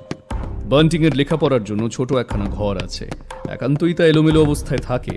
যখন গির্জায় কাজ থাকে না তখন এই ঘরেই সময় কাটান বান্টিং। কাস তাকে এই ঘরেই দেখতে পেলেন। কোনো ভূমিকা না করেই আচমকা তিনি জিজ্ঞাসা করলেন বান্টিংকে, আমাকে কি পাগলের মতো দেখাচ্ছে? হ্যাঁ, আমাকে কি পাগলের মতো দেখাচ্ছে? বলুন না। আগামী রবিবারের উপাসনায় যে বক্তৃতাটি দিতে হবে গির্জায়, তারই একটা খসড়া সম্মুখে নিয়ে বসেছিলেন বান্টিং। তা থেকে চোখ তুলে সবিস্ময়ে তিনি জিজ্ঞাসা করলেন, আরে বাবা, হয়েছে কি? হোটেলের ওই লোকটা। হ্যাঁ হ্যাঁ, কি তার? একটু কিছু পানিয়ে দাও দেখি, দাও। এই বলে ধপ করে বসে পড়লেন কাস নিকটতম চেয়ারে। সস্তা সেরি ছাড়া অন্য কোনো পানীয় মেলে নাই বাড়িতে। তারই এক গ্লাস গলায় ঢেলে দিয়ে নিজেকে খানিকটা চাঙ্গা করে নিলেন কাস। তারপর পাদ্রীকে বলতে লাগলেন হোটেলস্থ নতুন অতিথির সঙ্গে তাঁর সাক্ষাৎকারের আনুপূর্বিক কাহিনী। হয়েছিল কি শোনো তাহলে। এইবার গেলাম কোচ অ্যান্ড হর্সেস হোটেলে, দেখা করলাম মিসেস হলের সঙ্গে। সে ভদ্রমহিলার সম্বন্ধে আমার ধারণা অন্যরকম ছিল। আজ দেখলাম বুদ্ধিশুদ্ধির ব্যাপারে তার ভাঁড়ে মা ভবানী। বোর্ডার রয়েছে একজন, আজ 1 মাস হতে চলল, অথচ হোটেলের মালিক তার নাম জানে না। হ্যাঁ, বলো কি হে? নাম জানে না? না, জানে না। তারপর আমি তো গেলাম লোকটার ঘরে। মিসেস হল বাইরে রইলেন নাড়ি পাতবার জন্য। অল্প বুদ্ধি মেয়ে মানুষটা যা করে আর কি। যা হোক, নাম জানি না, আলাপ শুরু করতে অসুবিধে গোড়াতেই হলো। একটু কোনো রকম সম্ভাষণ না করেই বলতে হলো, মহারাজ, এটা চাঁদার জন্য এসেছি। দেখো দেখি কিরকম নির্বোধের মতো আচরণ করতে হলো আমায়। হ্যাঁ, তা তো হলো। যা হোক, আমি তো চাঁদার কথা বলে ফেলেছি। লোকটা আমায় ঢুকতে দেখেই 2খানা হাত পকেটে পুরে ফেলেছিল, যেন ভয় পেয়েছে যে তার পকেটে হাত দিয়ে আমি চাঁদার অর্থটা তুলে নিতে যাচ্ছি। পকেটে হাত দুটো পুরে একটা জড় পদার্থের মতো সে বসে রইল চেয়ারে, যেন আস্ত একটা মানুষ নয়। ঘরে যা ঢুকেছে তা একটা আটশোলা মাত্র। আমাদের হাসপাতালে একজন নার্স দরকার, সরকার তার মাইনে দিতে নারাজ, তাই আমরা চাঁদা তুলে। এই পর্যন্ত বলেছি কি না বলেছি, লোকটা সশব্দে নাক টানলো অসভ্যের মতো। চাঁদার কথায় ক্ষণিক বিরতি দিয়ে আমি লেগে গেলাম তাকে তোয়াজ করতে। আমি বললুম, শুনেছি আপনি বৈজ্ঞানিক গবেষণায় ব্যাপৃত রয়েছেন। তা ফল হলো এ খোসামদে। এতক্ষণে একটা শব্দ বেরুলো তার মুখ থেকে। এর আগে তো বার কতক শব্দ পেয়েছি শুধু তার নাকের। যা হোক, এবার যে শব্দটা পেলাম সেটা মুখ থেকেই নিঃসৃত, তবে অত্যন্ত সংক্ষিপ্ত। কি না, হ্যাঁ হ্যাঁ বলেই ক্রমাগত নাক টানতে লাগলো। মনে হলো দারুণ সর্দিতে ভুগছেও। আমার ধারণা যদি ঠিক হয়, অবাক হবার কিচ্ছু নেই। অত আষ্টে পৃষ্ঠে কাপড় জড়িয়ে যে থাকে সারাক্ষণ, তার যদি সর্দি না লাগে তবে লাগবে কার? যা হোক, সে নাক টানতে থাকুক। আমি ফিরে এলাম নার্সের প্রসঙ্গে। একটা ছোটখাটো বক্তৃতা আমি আগে থেকে মুখস্থ করেই রেখেছিলাম। আউড়ে যাচ্ছি গলার স্বর, কখনো চড়িয়ে, কখনো নামিয়ে, কখনো কাঁপিয়ে, একেবারে দক্ষ অভিনেতাদের মতোই। তবে এটা ভেবো না যে বক্তৃতা করা ছাড়া আমি আর অন্য কিছুই করিনি। দু চোখ আমার ঘরময় ঘুরছিল, দেখে নিচ্ছিল কোথায় কি আছে। হ্যাঁ হ্যাঁ, কি আছে? কি দেখলে? কি দেখলাম? বোতল আর শিশি, শিশি আর বোতল, বোতল শিশি, শিশি বোতল, হাজার ঘন্টা শিশি বোতল ঘরময়। লাল বোতল, নীল বোতল, গোল বোতল, চ্যাপ্টা বোতল, কোনটাতে কিছু তরল পদার্থ, কোনটায় গুঁড়ো জিনিস। তাকে টেবিলে, মেঝেতে, জানলায়, আলসিতে, কোথায় না কোথায়। শেষকালে বললাম, কিছুদিন তাহলে। তার উত্তরে জানোয়ারটা বলল কি জানো? বলল যে ভেবে দেখবে। আমি তৎক্ষণাৎ ফিরে গেলাম বিজ্ঞানের প্রসঙ্গে। বললাম, গবেষণা করছেন তাহলে? হ্যাঁ, গবেষণাই বটে, বহু সময় সাপেক্ষ গবেষণা। এবার ওর কথায় সুস্পষ্ট বিরক্তির আভাস। বিরক্তিটা বিনা কারণেই বেড়ে গেল হঠাৎ। বহু দীর্ঘ সুদীর্ঘ সময় সাপেক্ষ। ও তাই বুঝি? তা কিসের সম্বন্ধে? ডাক্তারি ব্যাপার নাকি কিছু? হ্যাঁ, জিজ্ঞেস করলাম আমি। আর যাবে কোথায়? চেঁচিয়ে উঠল, কি জানতে এসেছেন বলুন তো? আমি বলতে বাধ্য হলাম, ক্ষমা করুন। লোকটা গম্ভীরভাবে নাক টানলো, আবার সঙ্গে সঙ্গে কাশিও। একখানা কাগজ আগে থেকেই টেবিলের উপরে রাখা ছিল। কথা শুনতে শুনতে, বলতে বলতে মাঝে মাঝে সেই কাগজের দিকে এক এক নজর দেখেও নিচ্ছিল সে। হঠাৎ ওদিককার খোলা জানলা দিয়ে এক ঝাপটা হাওয়া এলো ঘরের ভিতর। সেই কাগজখানা উড়িয়ে তুলে ফেললো হাওয়ায়। লোকটা লাফিয়ে উঠলো, হাত তুললো উঁচু করে উড়ন্ত কাগজখানা ধরবার জন্য। হ্যাঁ হ্যাঁ হ্যাঁ, ঠিকই বলছি, হাত তুললো লোকটা। হ্যাঁ হ্যাঁ হ্যাঁ হ্যাঁ, তা হয়েছে কি? হাত তোলার মধ্যে অস্বাভাবিক কি আছে? কিচ্ছু না, কিচ্ছু না। জামার হাতার মধ্যে হাত থাকলে সে হাত তোলার ভিতরে অস্বাভাবিকতা কিছুই দেখা যায় না। কিন্তু যদি দেখা যায় যে হাতের বদলে স্রেফ একটা আস্তিন উঠে যাচ্ছে খাড়া উপর পানে। ও, এখন বুঝতে পারছি যে এখানে এসেই কেন তুমি জানতে চেয়েছিলে যে তোমাকে পাগলের মতো দেখাচ্ছে কিনা। সে কথার উত্তর তখন দিইনি আমি। শোনো, এখন অনায়াসে কিন্তু দিতে পারি। না না না, শোনো না, পাগলের মতো দেখাচ্ছে না তোমাকে, কিন্তু তোমার কথাগুলো ঠিক পাগলের কথার মতোই শোনাচ্ছে, বুঝলে? পাগলের কথা, পাগলের কথা সে তুমি যা খুশি তাই বলো। হ্যাঁ, আমি কানা হইনি। ড্যাব ড্যাবে দু চক্ষু মেলে স্পষ্ট দেখলাম আস্তিন একটা উঁচু হয়ে উঠলো, হাতাবিহীন জামার হাত একখানা। বোঝো কথাটা, বোঝো। মানুষের হাত না থাকা, পা না থাকা এমন কিছু আশ্চর্য ব্যাপার নয়। কত রকম ভাবেই তো কাটা পড়তে পারে সেসব। তখন লোকে কাটা হাত পায়ের জায়গায় কর্কের হাত পা জুড়ে নেয়। কলকবজার সাহায্যে সেসব কিছু কিছু নাড়াচাড়াও করা যায়। কিন্তু এই আস্তিনের ভিতর কর্কের হাত তো ছিল না একখানা। বোঝো একবার, ছিল না যখন কিছুই, আস্তিনটা উপর পানে খাড়া উঠে যায় কি করে? যত দূর নজর চললো আমার, মানে ধরো গিয়ে ওই কোনই পর্যন্ত, কিছু নেই, কিচ্ছু নেই আস্তিনের ভিতর, কিছুই দেখলাম না। তাই তো। এবার বান্টিং আর ঠাট্টার সুরে কথা কইছেন না। কাছের কথায় উত্তেজনা বেড়ে উঠেছে ক্রমেই। আস্তিনটা নাগাল পেল না কাগজের। সেটা ফরফর করে উঠতে উঠতে চিমনির ভিতর দিয়ে উপর পানে অদৃশ্য হয়ে গেল। আর তখন আস্তিনটা নেমে এলো হতাশ ভাবে, আর লোকটা বসে পড়লো চেয়ারে। গেল কাগজখানা, বলল শুধু রাগত ভাবে। আমার হলো দুর্বুদ্ধি। আমি তখনই বলে উঠলাম, ভগবান, ভগবান রক্ষা করো, রক্ষা করো ভগবান। লোকটা বোধহয় আমার অস্তিত্বের কথা ভুলেই বসেছিল এতক্ষণ। এইবার চমকে উঠে আমার দিকে তাকালো যে দৃষ্টিতে, তাতে তো আমার মনে হলো ওর নীল চশমার বড় বড় কাঁচের ওপিঠ থেকে এক ঝলক আগুন এক্ষুনি ছুটে আসবে আমায় পুড়িয়ে মারবার জন্য। কেমন যেন দিশাহারা হয়ে গেলাম আমি। তা না হলে ওরকম বোকার মতো প্রশ্ন করতে যাবো কেন? এখন প্রশ্নটা হলো এই, কোন শয়তানি শক্তির সাহায্যে খালি আস্তিন তুমি ওভাবে উপরে তুললে? খালি আস্তিন? লোকটা জবাব দিল ক্রুদ্ধভাবে, খালি নয়, ও আমি স্পষ্ট দেখলুম। তাই নাকি? স্পষ্ট দেখলে? হ্যাঁ। বলতে বলতে সে উঠে দাঁড়ালে। হ্যাঁ, অজানা আশঙ্কায় সঙ্গে সঙ্গে উঠে দাঁড়ালাম আমিও। লোকটা আমার দিকে এগিয়ে আসছে ধীরে ধীরে, পদক্ষেপ গুনে গুনে। 1 পা, 2 পা, 3 পা, 4 পা, ব্যাস আর নয়, থেমে গেল। ঠিক আমার গা ঘেঁষেই যেন দাঁড়িয়ে গেল। তারপর নাক টানলো আগের চেয়েও ডবল জোরে। তুমি তা বলে ভেবো না যে আমি ভয় পেয়ে পিছিয়ে গেলাম। যদিও তার ওই ব্যান্ডেজ বাঁধা মুখ আর গগলস ঢাকা চোখ দেখে ভয় পাবে না এমন বান্ধা কম আছে। গা ঘেঁষে দাঁড়িয়ে লোকটা ওই একই কথা ওড়ালো আরো একবার।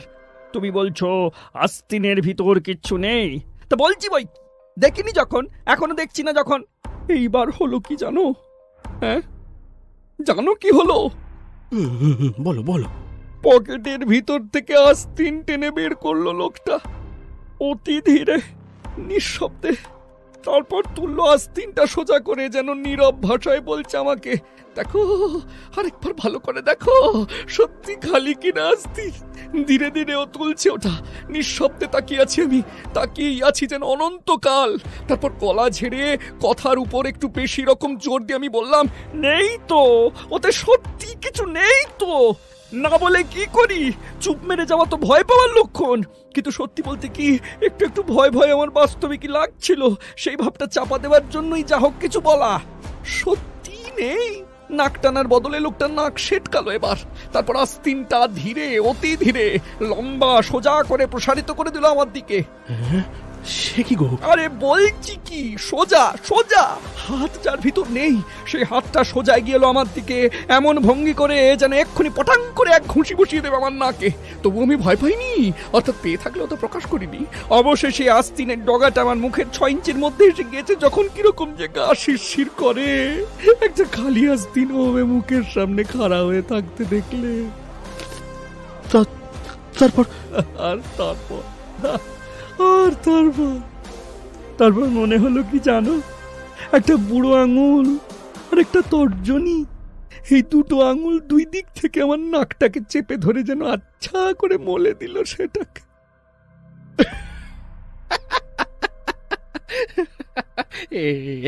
এইবার বান্টিং হেসে ফেলল। এইবার সে হাসি শুনে কাজ তো একেবারে রেগে কাঁই। হাতই নেই, অথচ সেই হাতের 2 আঙুল আমার এই নাকটা চেপে ধরলো, মলে দিল জোরসে। তুমি আর হাসবে না কেন? আয় চুপ, একদম চুপ বলে দিচ্ছি। আর বন্ধু, আমি চলে যাবো, আমি খেলবো না। শোনো, পড়তে যদি আমার মতো অবস্থায় না, হ্যাঁ আমিও ছাড়িনি। আঙুল তো দেখছি না, কবজির উপরে, অর্থাৎ জামারি কবজির হাতের নয়, তার উপরে কষে মারলাম এক ঘুষি, তারপর দিলাম দৌড়। সে কি? কাজ থামলেন এতক্ষণে। ভদ্রলোক সত্যি যে ভয় পেয়েছেন তাতে সন্দেহ নেই এতটুকু। নিতান্ত অসহায়ের মতো তিনি তাকের উপর থেকে শেরির বোতলটা পেড়ে নিলেন, আর সেই অপেয় পানীয় পুরো একটি গ্লাস ঢেলে দিলেন গলায় ঠক ঠক করে। তারপর ভয় ভয় সুরে ফিস ফিস করে বললেন,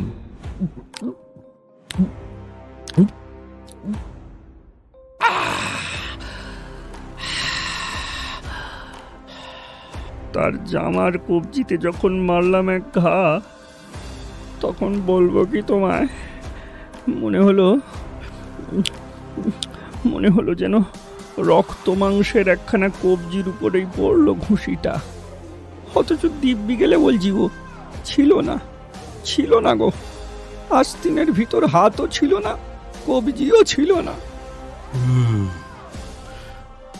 আশ্চর্য গল্প, তবে বাস্তবিক। হ্যাঁ, অনেক ভেবেচিন্তে তিনি রায় দিলেন। গল্পটা আশ্চর্যই বটে, কিন্তু রায় দেবার সময় যেভাবে তিনি তাকাতে থাকলেন কাছের দিকে, তাতে যেন মনে হলো তিনি ওকে পাগল সাব্যস্ত করে বসে আছেন। কিন্তু তার সেই ধারণা যে ভুল, তাও তিনি সেই দিনই টের পেলেন রাত্রিবেলায়। তবে সে কথা পরে হচ্ছে, এখন কাজ সম্পর্কেই আরও কিছু খবর দেবার আছে। বান্টিংয়ের বাড়িতে অদৃশ্য হস্তের নাকমলার কাহিনী বর্ণনা করে বিশেষ জুত করতে পারেননি ভদ্রলোক। স্থান কাল পাত্র অনুকূল না হলে আসর জমানো সত্যি শক্ত ব্যাপার। পাত্র বিচারে ভুল হয়েছিল কাসের। বান্টিং তার বন্ধু হলে কি হবে, একেবারে ভিন্ন প্রকৃতির লোক যে। একে পাদ্রী মানুষ, তাই ব্যক্তিগতভাবে ভূতের অস্তিত্বে অবিশ্বাসী। কাসের কাহিনী গলাধ্যকরণ করা তার পক্ষে সত্যিই শক্ত। বান্টিংয়ের গলাধ্যকরণ যে করাতে পারেননি গল্পটা, এটা কাঁটার মতো খচখচ করে চলেছে কাসের মনে। তিনি অন্য স্থানে, অন্য পাত্রে এর শোধ তুলবার চেষ্টায় উঠে পড়ে লেগে গেলেন। রাস্তায় দাঁড়িয়ে, দোকানে ওষুধ বেচতে বেচতে, বন্ধুদের চায়ের টেবিলে বসে, অতঃপর তিনি সবিস্তারে, সালঙ্কারে নিজের নাসিকা বিমর্দনের কাহিনী বিবৃত করতে লাগলেন। একটা গল্প জোর গলায় বারবার যদি কেউ কেবলই বলে যেতে থাকে, তবে সবাই বিশ্বাস না করুক, অন্তত কতক লোক তা বিশ্বাস করবেই। কাসের কল্যাণে আইপিংয়ের অর্ধেক অধিবাসীর মনে ক্রমশ এই বিশ্বাসী বদ্ধমূল হয়ে গেল, মিসেস হলের নবাগত অতিথিটি আসলে একটি ভূত মাত্র, মানুষ নয়।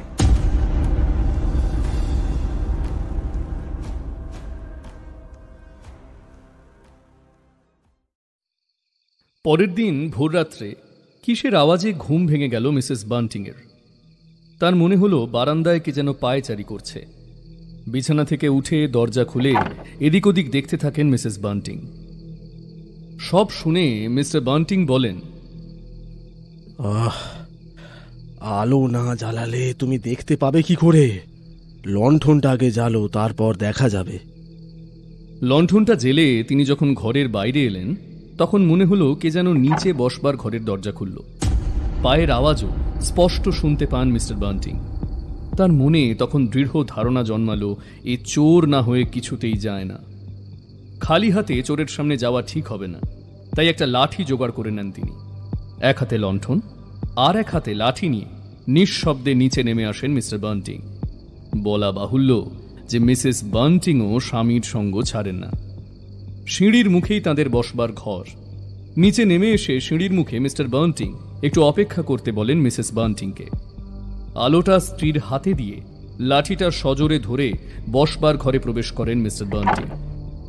কিন্তু কি আশ্চর্য, কেউ তো কোথাও নেই। বিহবলের মতো এদিক ওদিক দেখতে থাকেন মিস্টার বান্টিং। আলোটা হাতে করে তার স্ত্রীও তার পেছনে দাঁড়িয়ে আছেন। ঠিক এই সময় ঘটল একটা অদ্ভুত ব্যাপার।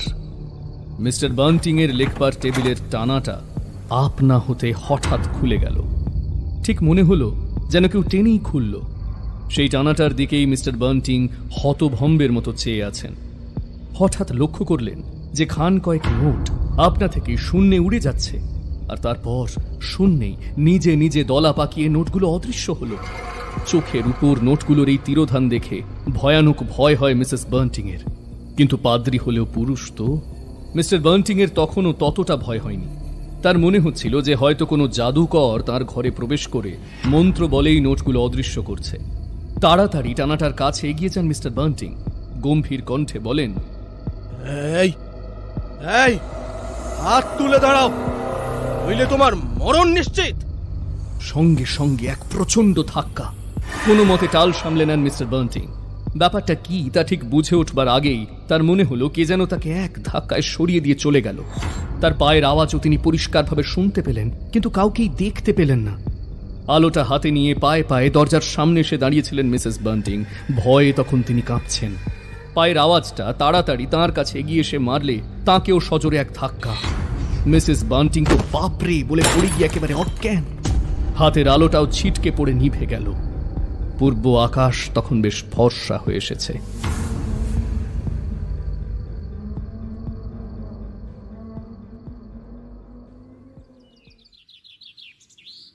খুব ভোরেই ওঠা অভ্যেস মিস্টার হলের। সেদিন সকালবেলা ঘুম থেকে উঠেই তিনি লক্ষ্য করলেন যে তার সেই অদ্ভুত পোশাকের বোর্ডারের ঘর খোলা। রাত্রে ভদ্রলোক দরজা বন্ধ করতে ভুলে গেছেন মনে করে মিস্টার হল নিচে নেমে যাচ্ছিলেন। ঠিক সেই সময় বারান্দা থেকে তার দৃষ্টি গিয়ে পড়ে সোজা সদর দরজার উপর। সদর দরজাটা এত ভোরে খুলল কে? আগের দিন রাতে তিনি যে নিজের হাতে সদর দরজা বন্ধ করেছিলেন সে কথা তাঁর স্পষ্টই মনে আছে। তবে কি সেই ভদ্রলোক ঘরে নেই? মিস্টার হল তখন গিয়ে দাঁড়ান সেই ভদ্রলোকের ঘরের সামনে। দরজায় করাঘাত করে বলেন, ভেতরে আসতে পারি কি? কিন্তু ভেতর থেকে কোনো উত্তরই আসে না। সাহসে ভর করে মিস্টার হল ঢুকে পড়েন ঘরের মধ্যে। ঘরের ভেতরের দৃশ্য দেখে মিস্টার হলের চোখ তো ছানা বড়া হবার জোগাড়। লোকটার প্যান্ট, কোট, শার্ট সবকিছুই জড়ো করা রয়েছে চেয়ারের উপর। এমনকি লোকটার মুখে বাঁধবার ব্যান্ডেজ, চোখে পরবার চশমাও পড়ে রয়েছে। তাড়াতাড়ি মিস্টার হল নিজের ঘরে গিয়ে সব কথা তার স্ত্রীকে জানান। মিসেস হল বলেন, বলো কি? চলো তো দেখি। বারান্দা দিয়ে যখন মিস্টার ও মিসেস হল সেই ভদ্রলোকের ঘরের দিকে যাচ্ছেন, ঠিক সেই সময় সদর দরজা বন্ধ করার আওয়াজ শোনা গেল। থমকে দাঁড়িয়ে মিসেস হল জিজ্ঞাসা করেন, এ কি? সদর দরজাটা বন্ধ করার আওয়াজ হলো মনে হলো না। কে বন্ধ করলো? কি জানি, দরজাটা বন্ধ হলো সেটা তো দেখতে পাচ্ছি। তাড়াতাড়ি মিসেস হল গিয়ে ঢুকলেন সেই নব আগন্তুকের ঘরে। তার স্বামী বাইরেই দাঁড়িয়ে আছেন। ঠিক সেই সময় মিসেস হল একটা হাঁচির আওয়াজ পেলেন তার পিছন থেকে। মিসেস হল মনে করেন যে তার স্বামী বুঝি হেঁচেছেন, আর মিস্টার হল মনে করেন যে হাঁচলেন তার স্ত্রী বুঝি। ঘরে ঢুকেই সোজা মিসেস হল খাটের উপর হাত দেন আর হাত দিয়েই চমকে ওঠেন। বিছানা একেবারে ঠান্ডা। সারা রাত সেখানে কেউ শুয়েছিল বলে তার মনে হয় না। কি করবেন তাই ভাবছেন মিসেস হল। ঠিক সেই সময় হঠাৎ তিনি লক্ষ্য করেন বিছানার চাদরখানা যেন শূন্যে লাফিয়ে উঠল। সেখানে কয়েকবার ঘুরপাক খেয়ে সেটা মাটিতে পড়ে গেল। পর মুহূর্তে তিনি লক্ষ্য করেন যে চেয়ারের উপর থেকে টুপিটা শূন্যে উঠে ঘরের এদিক ওদিক স্বচ্ছন্দে ঘোরাফেরা করে বেড়াচ্ছে। ব্যাপার দেখে মিসেস হলের চক্ষু স্থির। চেঁচিয়ে যে তিনি স্বামীকে বা অন্য কাউকে ডাকবেন সে সাহসটুকুও হারিয়ে ফেলেছেন। ভয়ে দারুণ ঠান্ডাতেও তার ঘাম ছুটতে লাগলো, আর তেষ্টায় তার গলা শুকিয়ে কাঠ হয়ে গেল। এমন সময় টুপিটা হঠাৎ শূন্য থেকে উল্টে মাটিতে পড়ে গেল, আর একটা চেয়ার শূন্যে লাফিয়ে উঠে মিসেস হলের দিকে তেড়ে এলো। চেয়ারটা মিসেস হলের বুকের সঙ্গে সেঁটে যেতেই মিসেস হল পা পা করে পিছু হটতে আরম্ভ করলেন। আর এইভাবেই মিসেস হলকে ঘর থেকে বার করে দিয়ে দরজাটা আপনা আপনি সশব্দে বন্ধ হয়ে গেল। মিসেস হলও জ্ঞান হারিয়ে দোরগোড়ায় মাটি নিলেন। তাকে পড়ে যেতে দেখে মিস্টার হল ছুটে এসে কোনো রকমে সেই ভারী দেহ ধরাধরি করে নিয়ে গিয়ে তার ঘরের বিছানায় শুইয়ে দিলেন। স্মেলিং সল্টের শিশিটা ধরলেন নাকের কাছে। জ্ঞান আসতে মিসেস হল বললেন, এই নিশ্চয়ই কোনো ভূতের কাণ্ড, জানো তো? ওগো, ভুল করে আমি কোনো ভূতকে ঘর ভাড়া দিয়ে ফেলেছি মনে হচ্ছে। নাহলে নাহলে চেয়ার কখনো শূন্যে উঠতে পারে? জানো জানো জানো আমার মা যখন হোটেল চালাতেন তখন তিনিই ওই চেয়ারগুলো কিনেছিলেন, আর কি না এতদিন পরে আমাকেই ওই চেয়ার তেড়ে এলো। না না, আমি বাপু ভালো বুঝছি না। শোনো, ওকে যেমন করেই হোক তাড়াতে হবে আমাদের। এক কাজ করো, তুমি বরং কোনো ভূত তাড়ানোর ওঝাকে খবর দাও, নইলে যে কে বিপদ হবে কে জানে বাবা। মিসেস হলের যত রাত গিয়ে পড়ে মিস্টার হলের উপর। লোকটি যখন ঘর ভাড়া নেয় কেন তিনি তখন হোটেলে ছিলেন না? তাহলে তো আজ এই দুর্ভোগে ভুগতে হতো না, ইত্যাদি ইত্যাদি। স্ত্রীকে সন্তুষ্ট করবার জন্য মিস্টার হল চা না খেয়ে তখনই ছুটলেন ওঝার সন্ধানে।